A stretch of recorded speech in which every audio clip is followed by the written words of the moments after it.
Buenas tardes, bienvenidos a una sesión más del ciclo de conferencias La muerte en Córdoba, creencias, ritos y cementerios, organizado por la Real Academia de esta ciudad y que en su primera edición está abarcando de la prehistoria al ocaso de la ciudad romana. Si en las sesiones anteriores nos habíamos centrado en cuestiones más generales sobre el mundo funerario romano, caso de la legislación, creencias, topografía, escultura y epigrafía, hoy tenemos dos conferencias en las que se nos va a permitir acercarnos a cuestiones algo más concretas. Es el caso de la necrópolis septentrional de la Córdoba romana, llanos del Pretorio y jardines de la agricultura, y la vida eterna, el ajuar tipo de las necrópolis romanas cordobenses. Ambas conferencias están a cargo de sendos arqueólogos profesionales que destacan por tener una importante actividad investigadora y una vinculación con la vida académica. Es el caso de Manuel Rubio Valverde, licenciado en Historia por la Universidad de Granada, donde también cursó el máster en Arqueología Prehistórica del mundo antiguo y medieval. Esta formación le permitió acceder a un mercado laboral en el que, cuenta en su haber con 20 intervenciones en las que ha participado como técnico y 15 como director, no solo en Córdoba capital, sino también en algunos puntos de la provincia. Una actividad que en estos últimos años, sobre todo, ha estado vinculada a la empresa Arqueocúrtuba. Pero, como decía, Manuel Rubio destaca también por su importante labor investigadora y ha participado o publicado más de 20 artículos en algunas revistas de cierto impacto nacional, como es Anales de Arqueología Cordobesa, Arqueología y Territorio, Rómula, pero tal vez entre todas podamos destacar la revista Céfirus, donde dio a conocer los resultados de la necrópolis de Llanos del Pretorio y que, con el tiempo ha permitido estos avances constituirse en una monografía publicada por la prestigiosa editorial italiana Edipuglia, en la que Manuel Rubio aparece como coordinador junto al profesor Desiderio Vaquerizo y una servidora.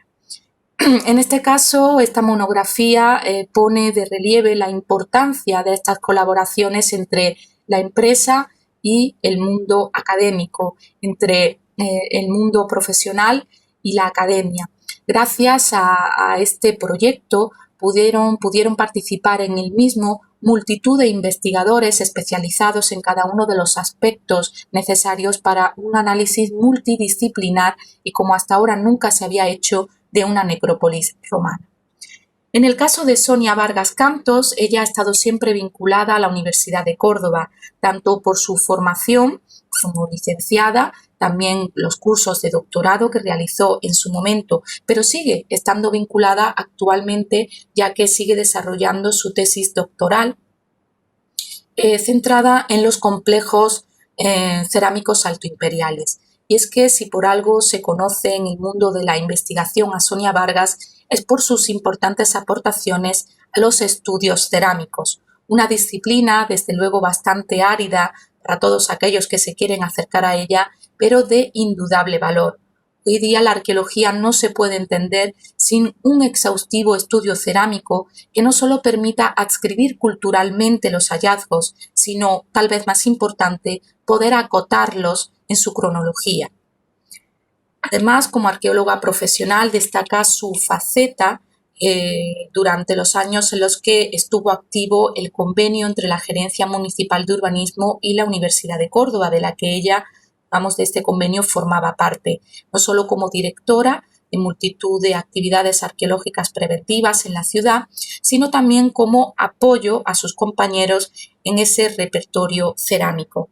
Una cerámica que le llevó ya en su momento a colaborar con la publicación de la Necrópolis de la Constancia junto a los profesores Desiderio Vaquerizo y José Antonio Garriguet, y que también le ha permitido formar parte de ese equipo multidisciplinar que ha terminado recientemente sus conclusiones sobre la necrópolis del Pretorio, en este caso acompañada por Liliana Hernández, otra compañera también especialista en la materia.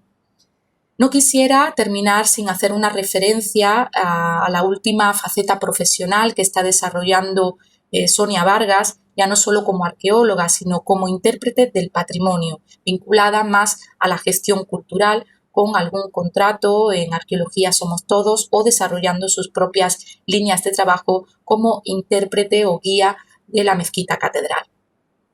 Les dejo con ellos porque seguramente les va a sorprender mucho los aspectos que hoy van a relatar aquí, que nos van a permitir profundizar, como digo, un poquito más en algunos sectores específicos de la Córdoba romana o en cuestiones rituales como las del ajuar, que ya en su momento Sonia Vargas le permitió establecer una especie de ajuar tipo para Córdoba, que poco a poco parece que se va repitiendo en otros sectores funerarios, no solo de la capital cordobesa, sino también de la propia Bética romana. Buenas tardes a todos y les dejo con los conferenciantes. Muchas gracias.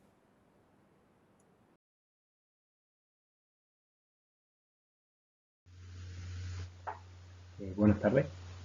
En primer lugar, quería agradecer a la Real Academia su invitación para participar en este ciclo, especialmente a la coordinadora del mismo, a la doctora Ana Ruiz. Y bueno, pues sin más dilación paso a comentarles un poco el tema de mi charla. En este caso vengo a hablarles de la necrópolis septentrional de Córdoba y de la evolución que ésta tuvo entre los siglos I y III y IV. Para ello, analizaremos los resultados de dos intervenciones arqueológicas desarrolladas en los últimos años, una en los llanos del Pretorio y otra en los jardines de la agricultura.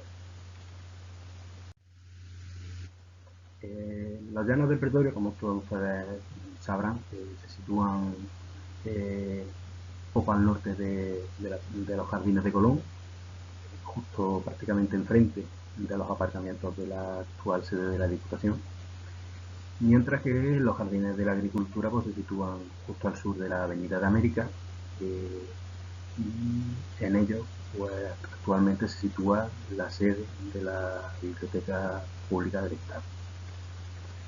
Esperamos que se inaugure ya en próximas fechas. Ambos solares fueron objeto de diferentes intervenciones. En el caso de Llanos del Pretorio, se llevó a cabo una primera actividad arqueológica preventiva y un primer seguimiento en los años 2007 y 2008, que fueron dirigidos por la arqueóloga Rocío Peña.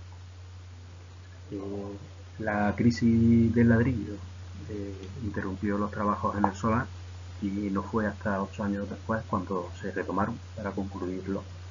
En este caso, estos trabajos también conllevaron un seguimiento arqueológico, en este caso dirigido por mí.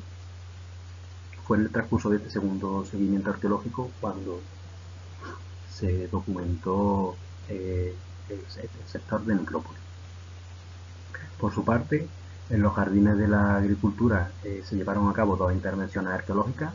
Una primera, una actividad arqueológica preventiva, en el año 2009, dirigida por la arqueóloga Fátima Castillo y que contó con la asistencia como técnico de Rafael Clapés, y un posterior seguimiento arqueológico en el año 2015, también dirigido por Fátima Castillo, en el que participaron como técnicos Rafael Clapés, Manuel Rodríguez, Luis Tobar y yo mismo. En primer lugar, voy a tratar el tema de la topografía. En el caso de Llano del Pretorio, cuya imagen les muestro, pues se trataba de un sector perfectamente planificado y organizado en torno a una vía funeraria a la que habrían fachadas dos líneas de recintos funerarios. Si cogemos el plano de la intervención, pues vemos como el sector quedaba cerrado al sur por un gran muro que alternaba la mampostería y la sillería, trabada con barro, y el sector pues se organizaba a partir de una vía funeraria. De esta vía documentamos un tramo de 28 metros de largo y presentaba una anchura de 8 pies romanos. Estaba pavimentada con picadura de sillar de calcarenita. Al sur de la vía localizamos una primera línea de recintos de la que excavamos parte de 8 recintos, más el espacio ocupado por un noveno que había sido arrasado totalmente. Estos recintos presentaban un tamaño estándar de 12 pies cuadrados, es decir, 12 por 12 pies. Este tamaño casa a la perfección con el reflejado en sendas inscripciones localizadas en los recintos F y G y aludían precisamente pues, al tamaño de estos recintos, 12 pies.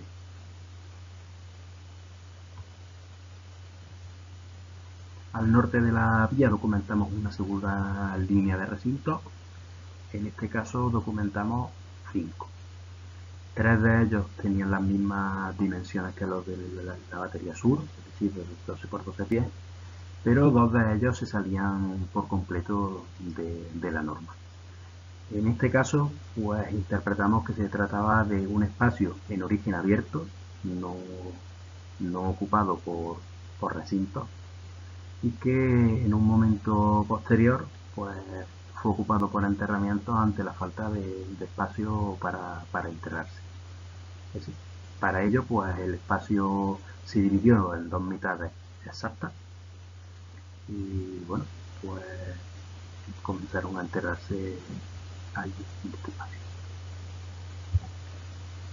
Al norte de esta segunda vía tendríamos, de esta segunda línea de recintos tendríamos una tercera línea, de la que solamente documentamos parte de los recintos, muy poquito del denominado recinto O y un poco más del recinto P.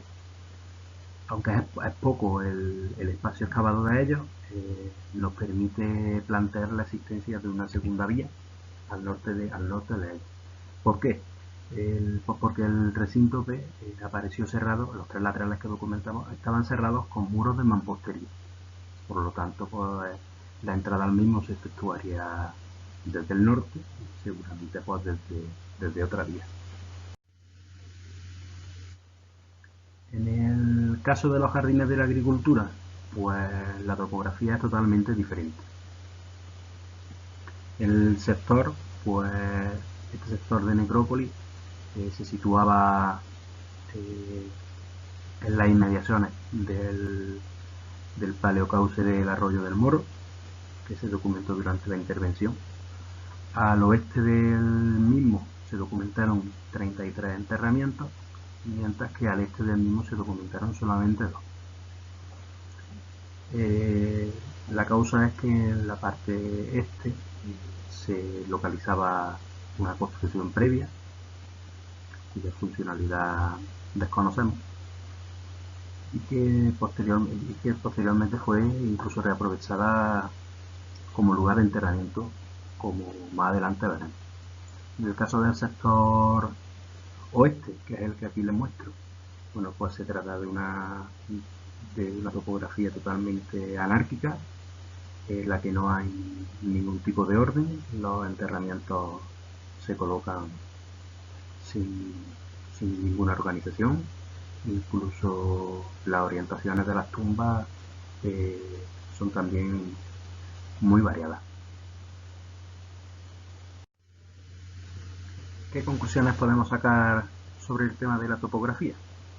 Bueno, pues en el siglo I pues, se trataría de una topografía muy planificada, organizada ortogonalmente y a partir de vías de función estrictamente funeraria y recintos funerarios. Esta organización tan planificada se ha documentado en otros sectores de la necrópolis septentrional, como por ejemplo el excavado por Elena Salinas en la calle de Ramán III, el excavado por Eduardo Ruiz en el solar de la antigua de la Costa, en Avenida de la Joyería por Agustín López. En el caso de los sectores de Ramán III y Ollería, pues ahí pues pudo verse como esta organización tan planificada, digamos que salta por los aires a partir incluso del siglo II, y las vías las vías empiezan a ser ocupadas como lugar de enterramiento y los recintos son reocupados e incluso los enterramientos pues afectan a tumbas previas.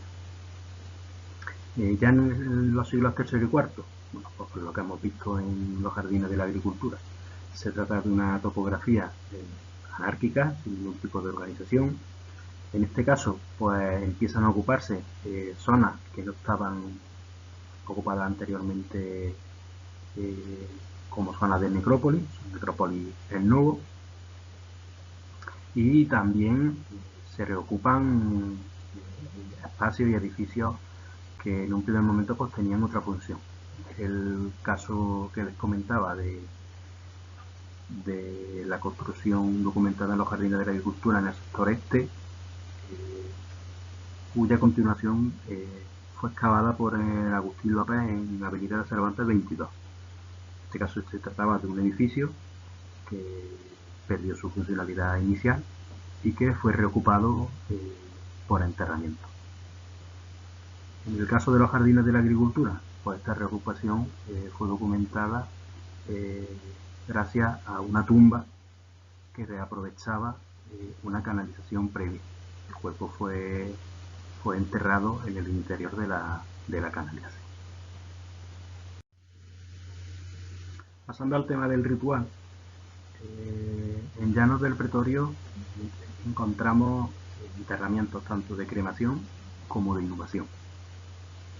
En el caso de los enterramientos de cremación, son los mayoritarios, habiéndose documentado más de medio centenar de tumbas.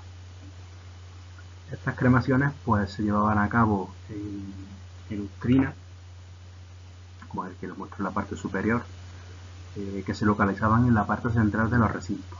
Cada uno de los recintos documentados en Llanos del Pretorio, o prácticamente la mayoría, contaban con un ustrinum propio. Estos ustrinas pues se reutilizaron, fueron utilizados varias veces, y para ello, pues una vez recogidos los restos óseos resultantes de la cremación, los restos de la pira eran cubiertos con una capa de arcilla o de cal y pues volvía a usarse. En el caso de los restos óseos, bueno, pues una vez recogidos, pues la mayoría de ellos fueron depositados en urnas de tradición ibérica, como las que aquí les muestro, de las que hemos documentado 4 tipos, uno de ellos incluso con 2 subtipos, dependiendo del remate de la parte superior, o también en urnas de piedra, como también las que les muestro. En este caso, pues eran cajas compuestas por una tapadera y una caja de diferentes tamaños y con diferentes remates en las tapaderas. El caso de las inhumaciones, bueno, pues solamente se han documentado inhumaciones infantiles de individuos pues recién nacidos de muy pocos meses. Mientras que en el caso de las cremaciones, pues se han documentado individuos de cualquier edad.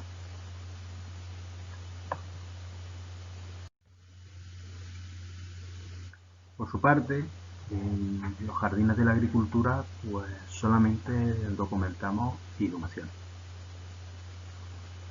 Se trataba de enterramientos muy simples, siempre fosas excavadas en el terreno, que podían presentar o no cubierta, como esta que les muestro, una cubierta de tébula.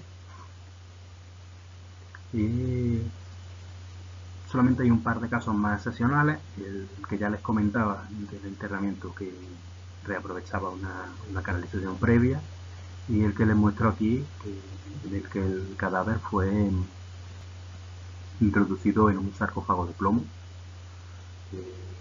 cuya tapa pues presentaba decoración vegetal.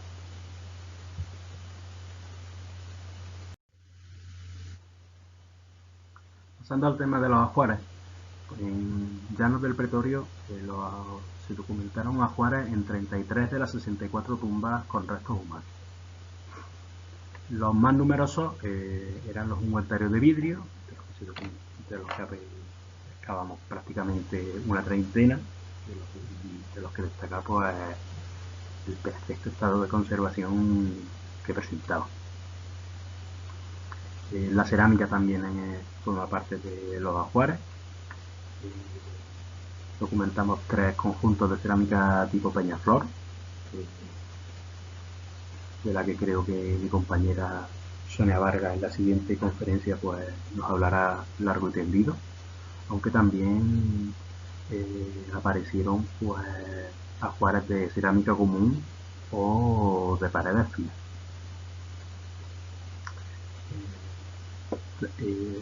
También destaca el hallazgo como ajuar de una moneda, en este caso que presentaba un orificio para llevarla colgada. También muy abundantes son los elementos de adorno personal, como aquí les muestro solamente algunos de ellos. En la parte superior pues tenemos un fascino en pasta vitrea, en la parte central un pequeño escudo, un escutum, tallado en asta de ciervo, y en la parte inferior pues la cabeza de un apus crinale.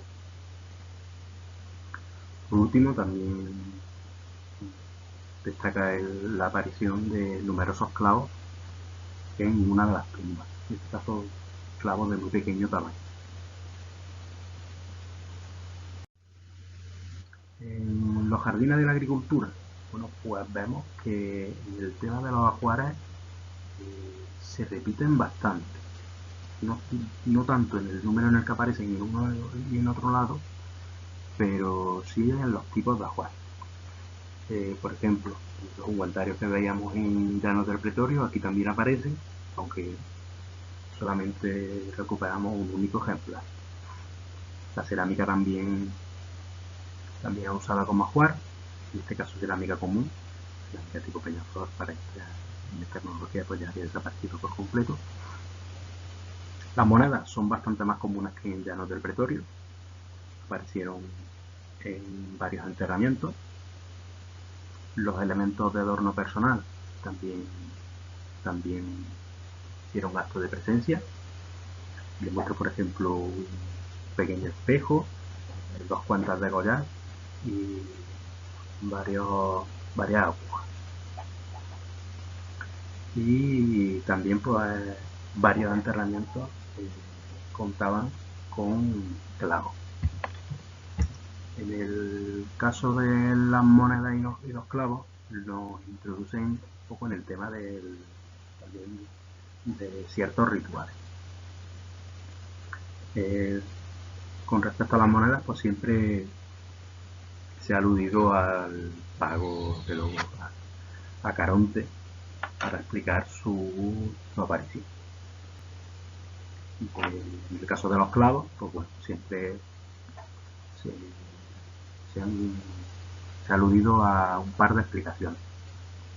Bien que pudiera tratarse de restos del ataúd, o bien que se tratara de clavos con un componente ritual. En este caso sería de clavos que estaban, pues como su nombre indica, clavados en el cuerpo del difunto. ¿Cuál es la explicación de esto? Bueno, pues en este caso el cadáver se sujetaba con clavos ante el temor de que pudiera volver al mundo para vengarse. ¿Por qué podría volver para vengarse? Bueno, pues bien porque en vida fue maltratado, porque murió demasiado joven, o incluso pues, porque fue asesinado. En este caso, bueno, pues los clavos cumplirían una doble función. Por un lado, protegían al muerto también de los malos espíritus, pero por otro protegían a los vivos, porque claro, lo que hacían era inmovilizar al difunto ante su posible vuelta.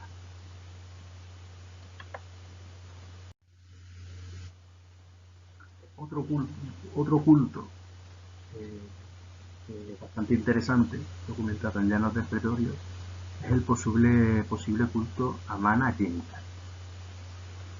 Mana Genita es una diosa mencionada muy brevemente por Plutarco y por Plinio, y se trataba de una divinidad que estaba relacionada con los partos y con los recién nacidos. En su honor, pues se llevaban a cabo sacrificios de perras o de cachorros.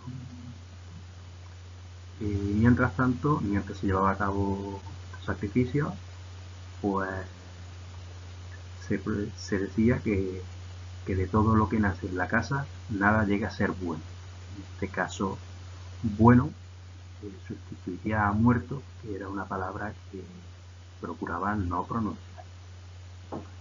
En el caso de Llanos del Pretorio, bueno, pues documentamos dos enterramientos cuyo análisis zooarqueológico, llevado a cabo por el doctor Rafael Martínez, pues arrojó los resultados de que se trataba de una perra, además embarazada, y de un cachorro de muy corta edad.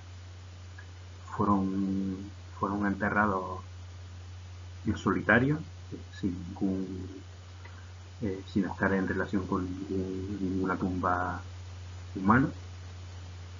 Y bueno, pues creemos que podría tratarse de sacrificios relacionados con el culto a Mana Genita.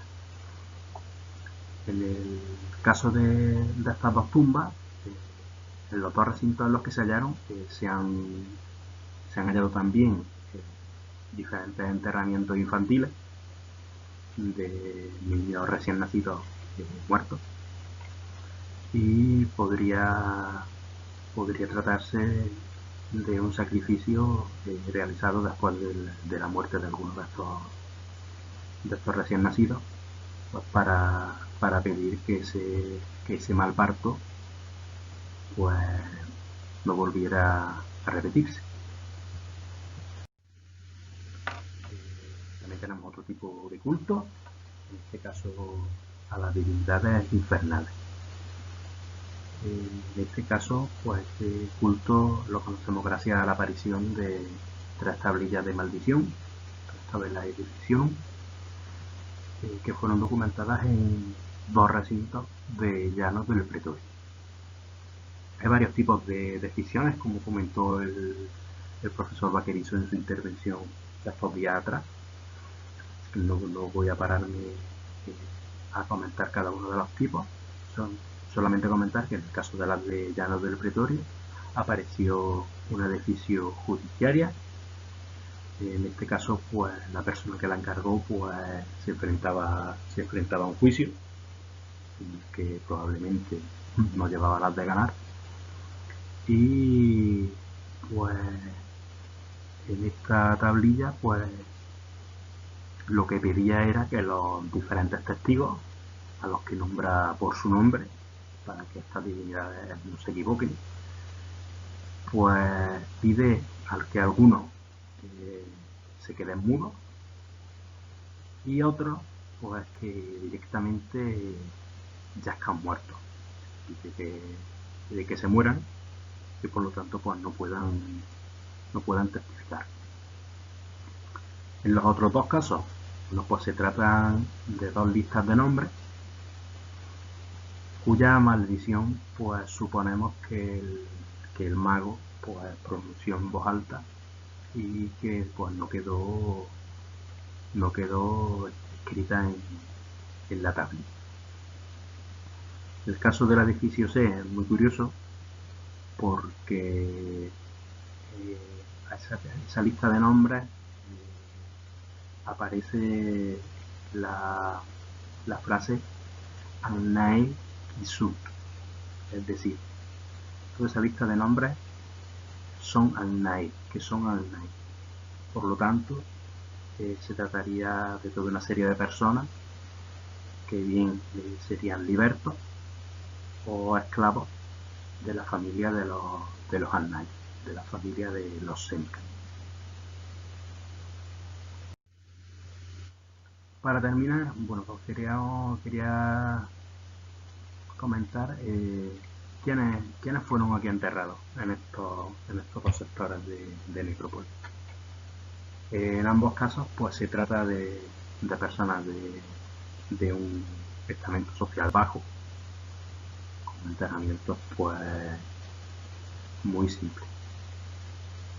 En el caso de Llanos del Pretorio, se excavaron 64 tumbas con 65 individuos, y de ellos se cuenta con un estudio antropológico completo, llevado a cabo por los doctores Manuel Polo y Elisa García.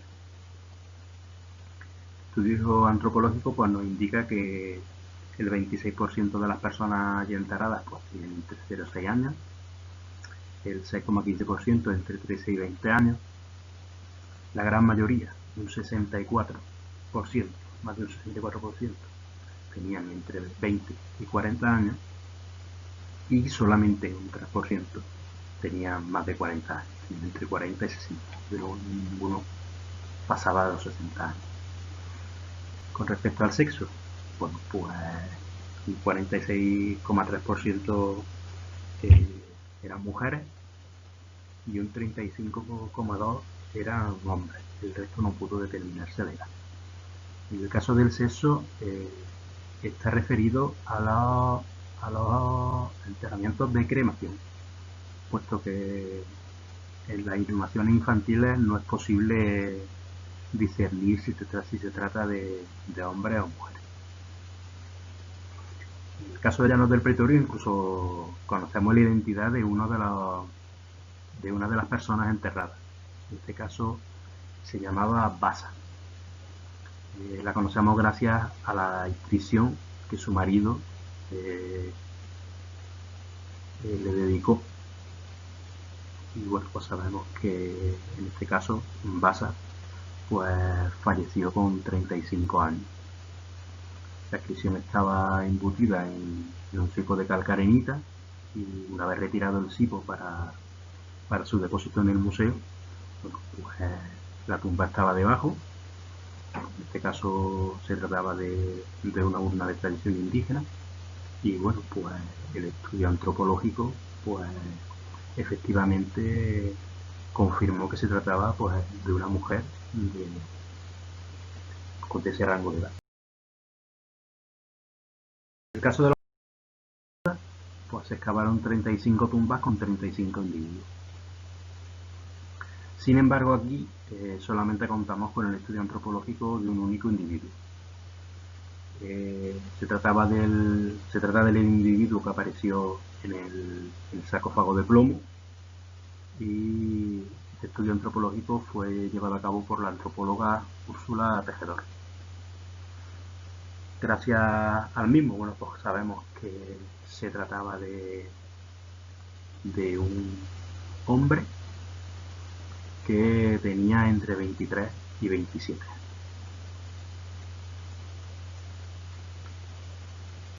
Bueno, pues por mi parte nada más. Reiterar mi agradecimiento a la Real Academia y a la doctora Ana Ruiz por invitarme a participar en esta jornada, y bueno, espero que la charla haya sido de su interés.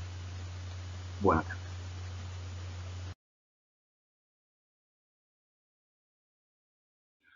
Buenas tardes. Quisiera agradecer antes de nada a la profesora doctora doña Ana Ruiz Osuna por la amabilidad que ha tenido a la hora de invitarnos a este ciclo sobre la muerte en Córdoba, creencias, ritos y cementerios. Para mí es una oportunidad el poder traer aquí el resultado de varios años de trabajo acerca del estudio del ajuar funerario de muchas tumbas pertenecientes a algunas necrópolis cordobenses. Y sobre todo quisiera agradecerles también a ustedes su presencia en estas circunstancias tan peculiares, y espero siempre desde un punto de vista divulgativo que les guste la presente comunicación. Con nuestra participación queremos incidir en la importancia que tiene el material cerámico, no solamente en las propias necrópolis, en las tumbas, sino también en todo el ritual, ¿no? No solamente se va a colocar este material cerámico como ajuar, sino que lo vamos a encontrar en la propia pira funeraria. Vemos una imagen de un difunto sobre esta pira y cómo, aparte de las guirnaldas que decoran la pira, vamos a encontrar toda una serie de elementos de cerámica destinada a contener aceite, vino, ofrenda, y cómo precisamente este material cerámico permite el desarrollo del ritual. Decir también con esta siguiente imagen en que una vez que se ha desarrollado esa cremación del individuo, tiene lugar la recogida de los restos, de las cenizas, de los huesos y su depósito en una urna. En el interior de esa urna en ocasiones vamos a encontrar el ajuar que se coloca, ungüentarios en vidrio, ungüentarios también en ocasiones en cerámica, pero también los vamos a encontrar, como vamos a ver en las imágenes siguientes, en el exterior de la urna, y se van a recoger también los restos de la pira funeraria y se van a colocar junto a la urna. Ello ha dado lugar, como vamos a ver más adelante, como parte de estos elementos cerámicos, los vamos a encontrar en ocasiones fragmentados y quemados, porque han sido precisamente recogidos de la pira. Y bueno, no solamente los vamos a encontrar en el ritual de la incineración, también en la inhumación. Aquí vemos una imagen de cómo el difunto amortajado es introducido en la fosa revestida con tégula. Y bueno, vamos a encontrar también, aunque nos sorprenda, material cerámico depositado en el interior de estas inhumaciones. Con esta imagen queremos ilustrar el amplio elenco, ¿no?, de tipología de enterramiento, tanto correspondiente a la cremación como a la inhumación, desde fosas sencillas, fosas revestidas, diferentes contenedores, ánforas, urnas. Precisamente esa amplia variedad a la hora de enterrarse, que posiblemente se deba a la propia elección del difunto, vamos a encontrar también diferentes opciones a la hora de elegir el ajuar funerario para depositarlo en la tumba. Este contexto del que venimos hablando, este contexto arqueológico de la necrópolis, si trasladamos esa evidencia a la ciudad de época romana con esta imagen, queremos representar precisamente el trazado de Colonia Patricia Córdoba, el trazado de la ciudad romana, y van a ver ustedes el anfiteatro y también el desarrollo del circo, y una serie de trazados, de líneas que corresponden a las vías principales y a las vías secundarias. El punteado responde también a la evidencia funeraria detectada en la ciudad. Ya saben ustedes que todos los enterramientos, todas las tumbas, por la ley de las 12 tablas, se van a disponer fuera de las murallas de la ciudad. Por lo tanto, es muy interesante comprobar una serie de elementos. En primer lugar, si delimitáramos toda la zona punteada, apreciamos, con respecto al trazado de la ciudad romana, cómo la ciudad de los muertos es mucho más amplia que la ciudad de los vivos. Todo el desarrollo de estas manifestaciones funerarias han aparecido en puntos alejados de la ciudad y da buena cuenta de que estamos no ante una ciudad cualquiera, sino ante una capital de provincia de la Bética, y que va a tener una población realmente amplia, y eso va a ocasionar, precisamente como veremos en las conclusiones, que encontremos una gran casuística en la formación de los ajuares funerarios. En la presente diapositiva hemos querido reflejar con distinta coloración los sectores funerarios de la ciudad, tanto el septentrional como el occidental, oriental o meridional. El extenso punteado refleja las intervenciones arqueológicas con hallazgos funerarios desarrollados en la ciudad, y hemos querido recordar algunas intervenciones que han sido pues realmente espectaculares, muy interesantes, como por ejemplo la de la Avenida de las Ollerías, ¿no?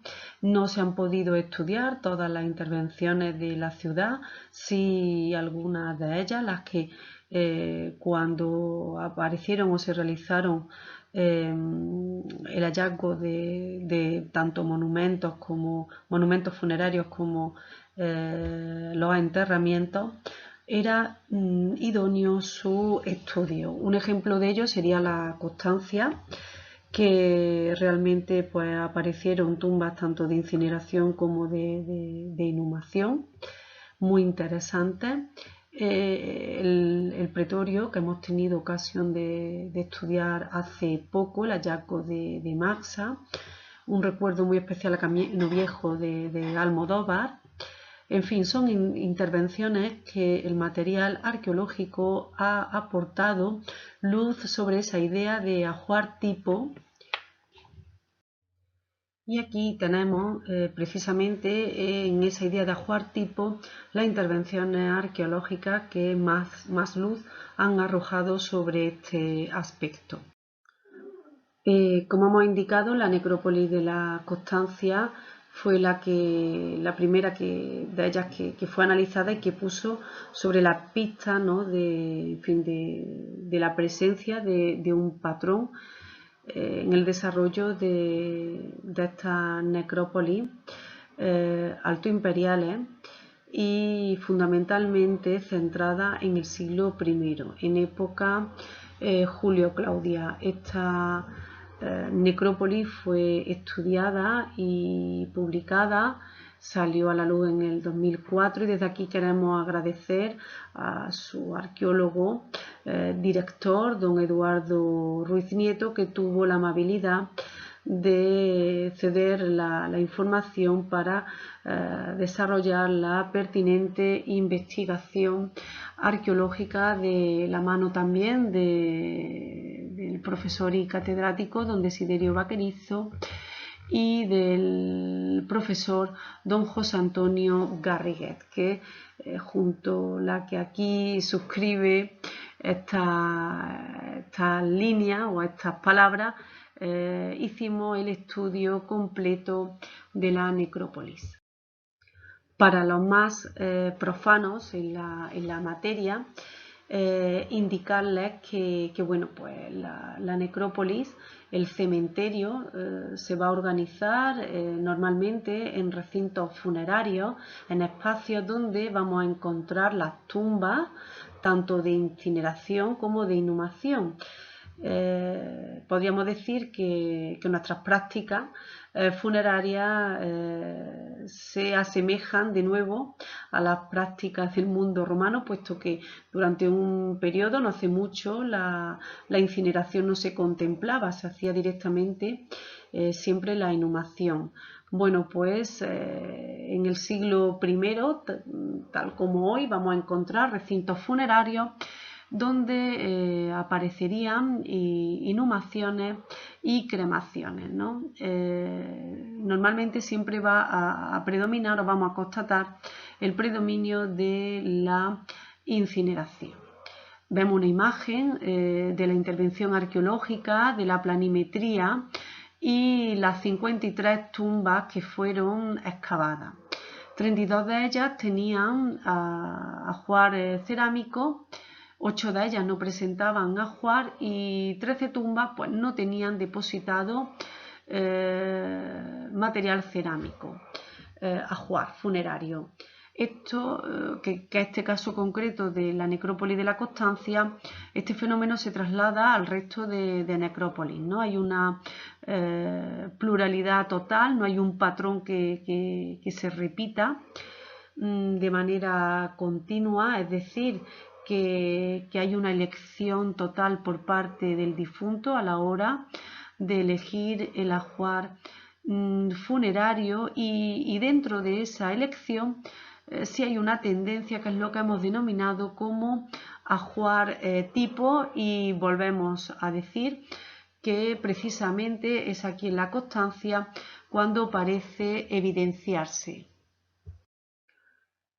Con ajuar tipo clásico nos referimos al conjunto de copas, platos y vasitos que vamos a encontrar en el interior de algunas tumbas. Aquí teníamos el caso de 53 tumbas.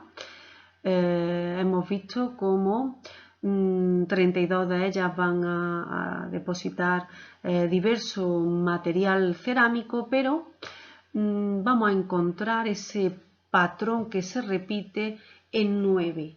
¿Qué quiere decir? Que no aparece en las 32, aparece en 9, ¿no?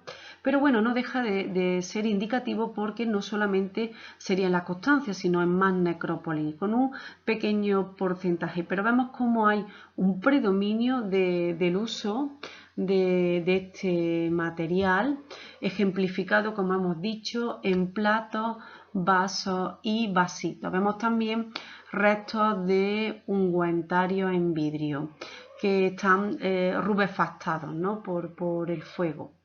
Tenemos que decir que esta vajilla que quiere colocar no deja de ser una vajilla cerámica, un servicio de un plato, una copa de mayores dimensiones y un vasito que es más pequeño, forma una vajilla que tenemos que pensar que esa vajilla va a acompañar al difunto en el más allá, ¿no? Ahora veremos más adelante su significado. Aquí vemos, por ejemplo, en otro enterramiento, en el enterramiento 23, como es otra cremación. Aparece en el extremo un plato quemado. No hemos dicho la producción cerámica, es una producción cerámica denominada Peñaflor. No quiero entrar tampoco en muchos tecnicismos. También se conoce como sigilata hispánica precoz. Y bueno, es una vajilla que algunas piezas se producirían indudablemente en nuestra ciudad y están imitando productos venidos de Roma, ¿no? De nuevo, la presencia, ¿no? de ese juego de plato, vaso y vasito de menores dimensiones. Tenemos que pensar que todo el ajuar funerario va a tener una simbología, ¿no? Y en el caso que nos ocupa, está acompañado de otros elementos. Vemos el borde de una ánfora en el dibujo, porque en este caso hay que indicar que el difunto, los restos, se introdujeron en la base de una ánfora, quedaron allí recogidas en vez de emplear una urna.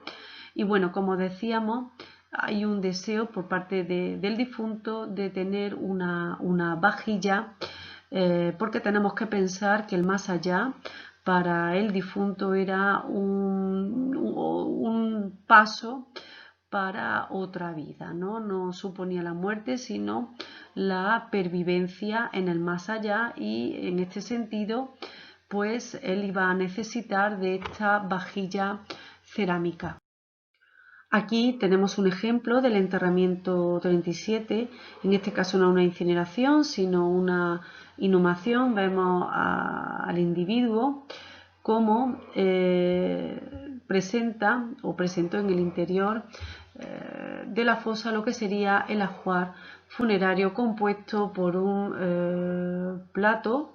En esta ocasión sería en total 2 platos, una copa, una lucerna y diferentes elementos, ¿no? Como ollitas, cazuelas.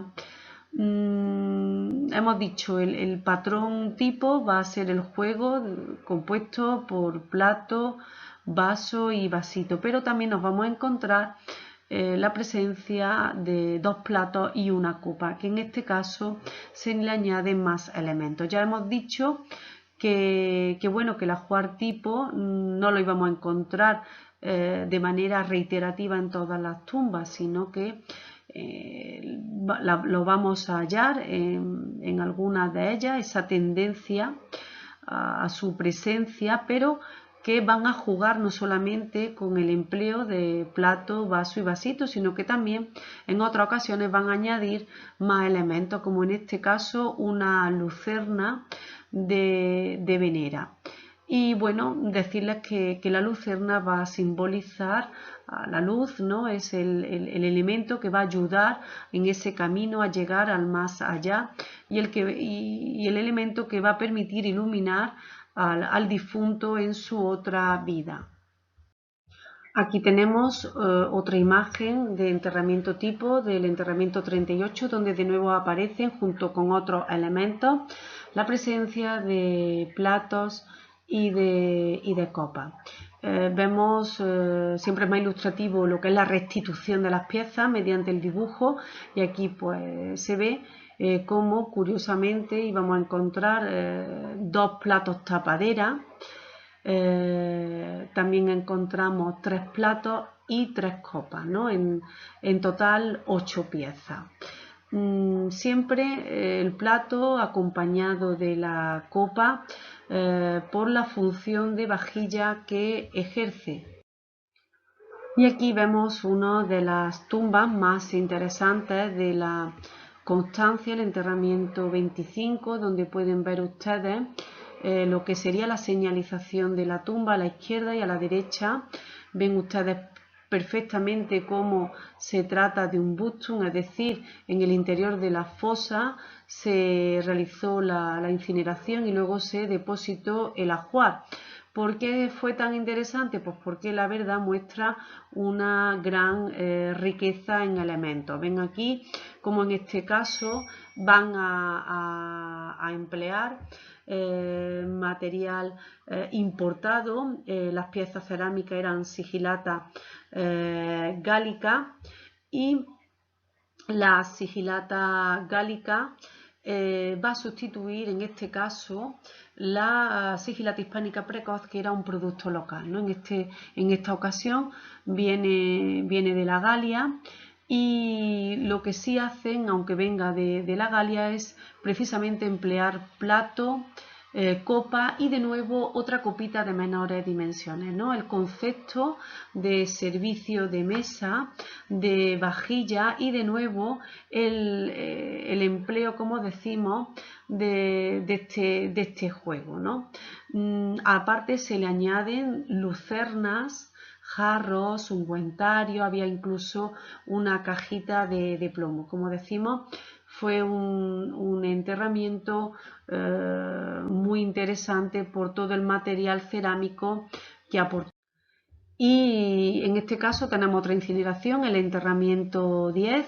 Aquí aparecieron recipientes en paredes finas, un plato tapadera y 2 copitas. Aquí estas 2 copitas nos van acompañadas de plato y copa de mayores dimensiones, que es lo que hemos definido como ajuar tipo clásico, pero de nuevo acudimos un poco a la idea, ¿no?, de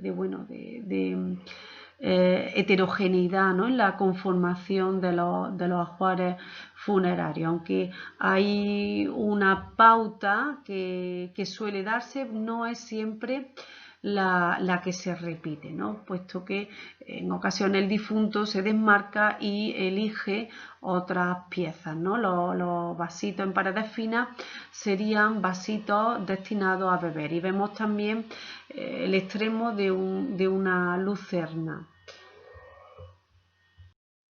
Emaxa fue otra intervención arqueológica muy interesante por los hallazgos que les vamos a mostrar. Aparecieron evidencias funerarias, pero no tan prolijo como la Constancia ni como llanos del Pretorio. Puesto aquí lo que se excavó fue un busto que fue continuamente reutilizado, ¿no? Se llegaron a realizar hasta 5 incineraciones.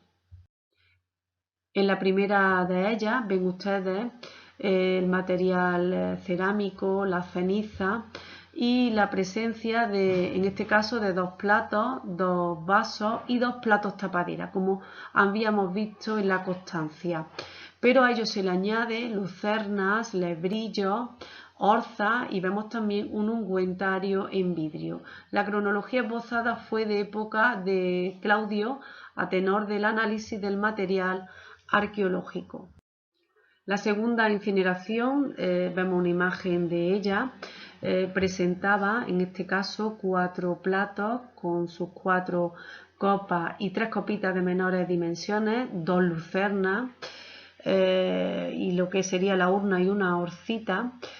Como decimos, un material arqueológico nada desdeñable, y que se pudo aquilatar la cronología, puesto que apareció un sextercio del 65 después de Cristo, acuñado en época de Nerón. Vemos una imagen de Roma y, como decimos, lo que sería la precisión de la moneda fue para nosotros un dato realmente importante. La tercera incineración, ven ustedes lo que sería la imagen de la misma.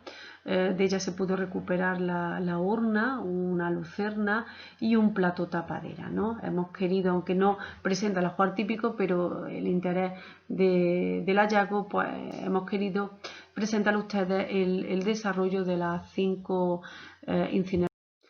La cuarta incineración la tienen aquí ustedes, el material cerámico, vemos cómo sigue siendo presente, pero ya no encontramos ese patrón de ajuar tipo clásico que sobre todo deberíamos de encuadrar en torno a la primera mitad y tercer cuarto del siglo I después de Cristo. Y esta sería ya la quinta incineración, fechada posiblemente en época Flavia. La siguiente intervención a llanos del Pretorio fue una intervención muy interesante, como han tenido ustedes ocasión de comprobar con la comunicación o ponencia anterior a cargo del director de la intervención arqueológica, don Manuel Rubio. Los resultados de la intervención, lo que es el estudio ceramológico desarrollado por doña Liliana Hernández Lozano y por mí, tuvimos ocasión de presentar, como decimos, estos resultados en el congreso que tuvo lugar el año pasado y que ha cuajado con la publicación de los mismos. Aquí tienen ustedes una imagen cenital del desarrollo de la misma y lo que sería la planimetría con el desarrollo de los recintos y el número de tumbas excavadas en su interior. De estos 13 recintos, al menos 2 de ellos presentaron material cerámico. En el recinto 1, con 10 tumbas, solamente se pudo constatar una de ellas con ajuar tipo, y en el recinto 12 con 11 tumbas solamente pudimos constatar 3. Hay que decir que en estos recintos apenas presentaron las tumbas material cerámico como ajuar, y sí, la mayoría de ellos, en caso de presentar ajuar, en muchas ocasiones el ajuar consistía en un ungüentario de vidrio. En el caso del recinto 1, la tumba 1 sí presentaba este ajuar tipo dispuesto alrededor de la tumba. Aquí tenemos la tumba 1, donde pueden ustedes apreciar en torno a lo que fue la urna cineraria, la disposición de ese ajuar tipo clásico que hemos definido, y donde se pueden ver las 3 copas, los 3 platos y los 3 vasitos de menores dimensiones.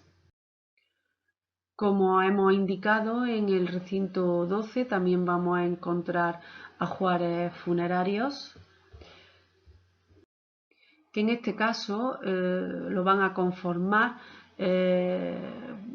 platos y copas, en concreto en 3 tumbas, la tumba 35, 36 y 41. Podemos ver cómo el resto de tumbas apenas hay material cerámico asociado. Aquí pueden ver ustedes una imagen de lo que sería la tumba con la urna y el material en el interior de la misma. Aquí en la tumba 36, donde podemos ver la cubierta de tébula y debajo cómo se disponía la disposición del ajuar y la incineración, vemos precisamente ese ajuar tipo con la presencia de 3 copas, 3 platos y 3 vasitos, ese ajuar clásico que en esta ocasión se acompaña de 2 platos tapadera, un vasito en paredes finas y una lucerna, como hemos ya indicado, símbolo de la luz, ¿no? Ese que va a ayudar en ese tránsito hacia el más allá. De nuevo, una imagen de la tumba 41 con el material, las 3 copas, los 2 platos y, bueno, en este caso, perdón, 3 platos y un vasito. Aquí hay una imagen de la ubicación de Camino Viejo de Almodóvar con de nuevo una instantánea del monumento funerario que se excavó y que hoy en día lo podemos encontrar junto a la puerta de Sevilla. Y decir aquí que nos vamos a encontrar el ejemplo de este ajuar tipo en una excavación desarrollada a mediados del siglo XX, donde de nuevo vamos a encontrar esa reiteración y el empleo de lo que sería el plato, la copa y el vasito de menores dimensiones, que en este caso iría acompañado por un elemento un poquito más antiguo, como sería el barniz negro, y también vemos un ejemplo de un vasito en paredes finas. Otra imagen de lo que sería la necrópolis, donde en este caso se han incorporado toda una serie de ungüentarios. Bueno, y finalmente Avenida del Corregidor, que bueno, esto es el ejemplo de que vamos a encontrar algunas intervenciones donde pues es un poco más complicado encontrar ese ajuar tipo que hemos podido definir.